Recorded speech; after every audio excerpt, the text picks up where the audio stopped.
I thought, yeah, this is going to take off. We're going to go Spizz's big business. So that's what we were for 85. 86, the backing tapes idea wasn't too restrictive for me. You couldn't adapt. You couldn't be flexible. You couldn't be spontaneous because you had to stick to the backing track.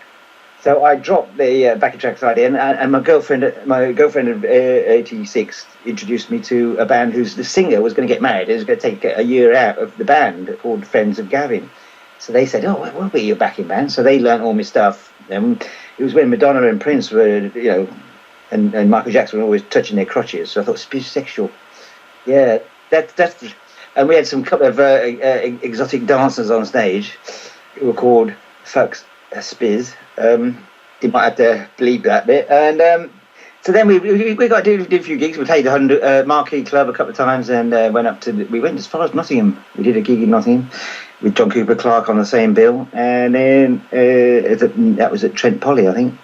And then 87, that only lasted a year because that was the plan. And so my bass player Jim Solar started up a record label with a friend, and he wanted Nicky Tesco. I met in a nightclub. He said we should redo Where's Captain Kirk with a dance mix meets Zodiac Mind Warp.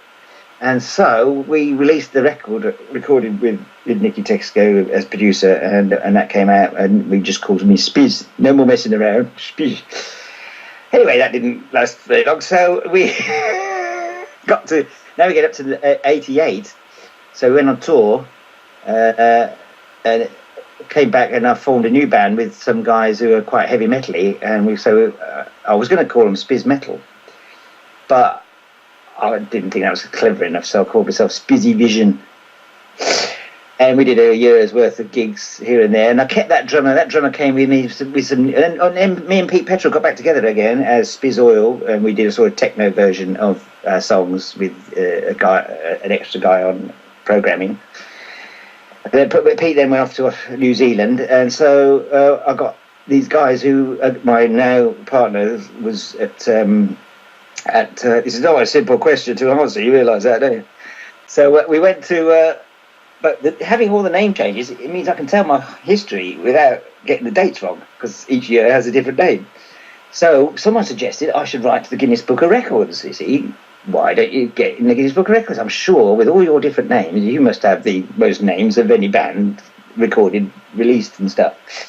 And I got a letter back from the deputy editor, Sheila Thomas, and she said, "Very sorry, but we think your request for an entry into the Guinness Book of Records is a bit too specialised," was the word. Specialised? Specialised? There's people in the Guinness Book of Records who've sawn up a motorbike and eaten it. I thought, how specialised do you have to be included? Anyway. But then she wrote a little a PS. I bought Where's Captain Kirk. I thought, well, surely that's a reason to put me in the Guinness Book of Records. You bought the record, and you know I've got all his name changes. It was just ridiculous. Well, anyway, so that's why I gave up changing the name. So I think that's probably the most. That brought us up to 1991, and that's when I stopped changing the name. But I still have projects like.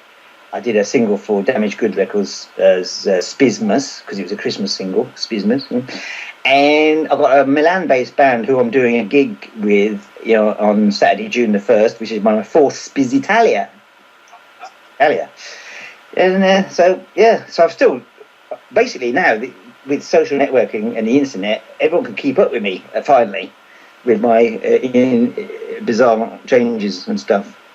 Yeah, I think that's probably the longest answer I've ever had on any interviews I've done. So well done. You should be in the Guinness Book of Records for that one. And we'll hear more from Spizz later on in the show. Here, this one's for Anne. It's The Clash and it's Police and Thieves. Now then, it's time for Spizz again, and he's listening. So you can even tweet him at Spizz Energi and tell him what you think. Now then, this next section, we talk a lot about some of the cover versions that he's done and other people have done of his songs as well. So enjoy and sit back, get yourself a cup of coffee. Here we go. The Do a Runner LP, which was one of my favourites. Some cracking tracks in that, like Red and Black. And what's your favourite track from Do a Runner?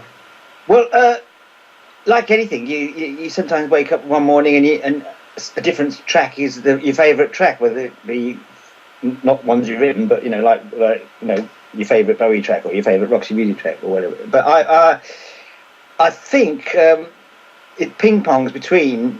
Red and Black was actually a Spizz Oil song, but it got really turned into something special.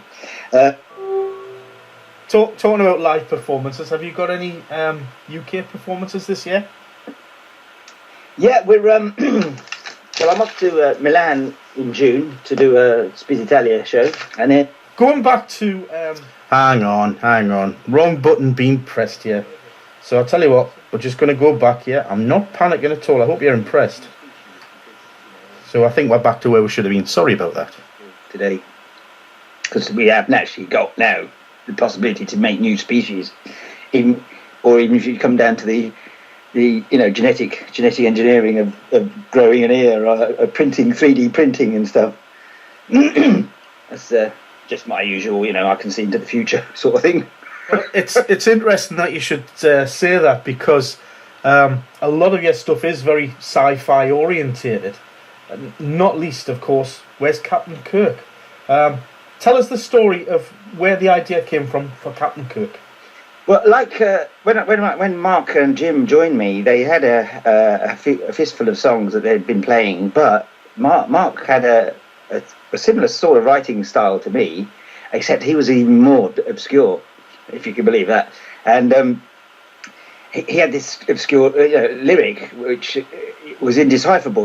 Basically, he clouded or rather stripped out words that would link you to think what the song was about, and which I liked, because I was doing a similar sort of thing. And then, so after rehearsal, he played his song, and but the words didn't make sense. And obviously, I'm the singer, so I wanted to know what I'm going to be singing about. So, but as I was on the bus on the way home after rehearsal, after a couple of beers, I heard "Oh, but it's true," where he had sung "I am nobody's who," you see. And I didn't make it. "Oh, but it's true." And so I came up with "Where's Captain Kirk?" on the bus, but I didn't have a pen and paper. And I started to hear the second verse and the chorus. And so as soon as I got off the bus, I ran down the alleyway towards where I was living, and I got a pen and paper. And then I wrote the third and the whole song. So virtually, technically, I wrote it in 5 minutes, but I had to wait to get off the bus. And I went back to rehearsal in April 1979, and I said, I don't know if you mind, but I've rejigged the lyrics and see what you think. And we blasted through it, and the boys just went, "Wow, fantastic!" Because they like Star Trek as well, so it wasn't really difficult. And so that's how Captain Kirk came about. And then what we had problems with is, I told you about the 7 guitarists we had.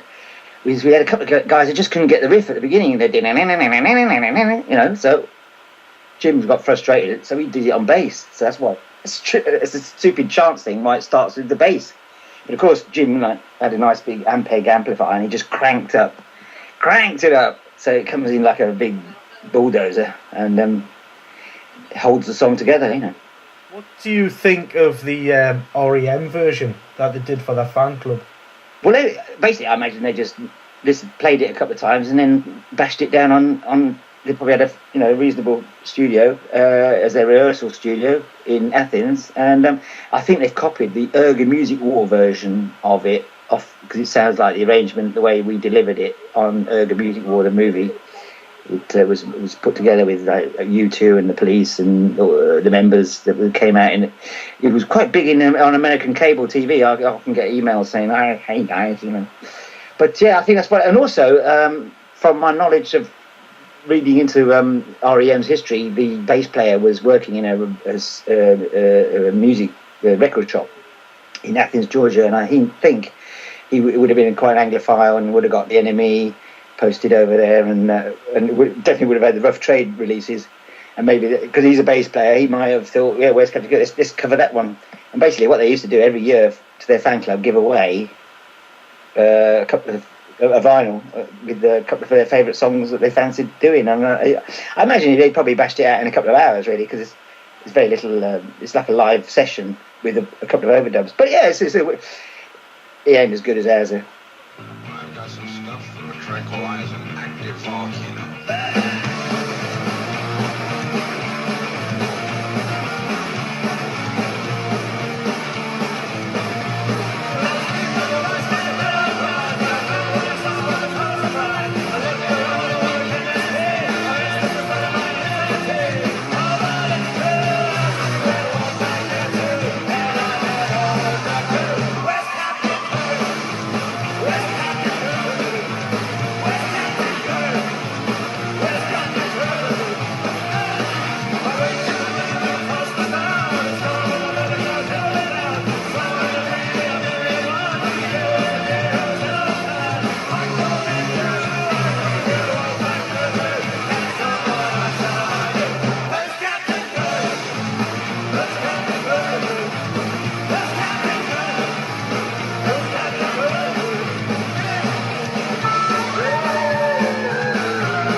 It must be a great sort of feeling to know that a band such as REM have actually paid tribute to you in that respect. But of course, you've paid tribute to other bands with your cover versions as well. Do you want to tell us a little bit about perhaps Virginia Plain or the Model?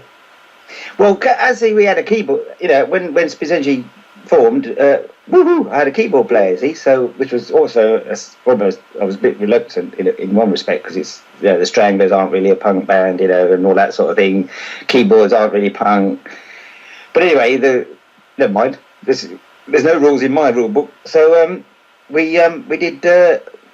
What can we do? What can we do that I say, well, I like David Bowie, I like Roxy Music, and I thought let's do Virginia Plain, but let's speed it up a bit, put some life into it. It's quite pedestrian when you compare it to ours. But ours was in one review called it the Woolies, as in Woolworths version, and which we rather liked actually, and a lot of people do like it, prefer it to Virginia Plain. And then the other funny story is that when Brian Ferry was ill or something, we found out which hospital he was in, and we sent him a copy, and apparently he wasn't very amused. Because not only was it not up to his quite high production value standards, it was also we were the first band to ever cover a Roxy Music song. Claim to fame there then. Poor Brian.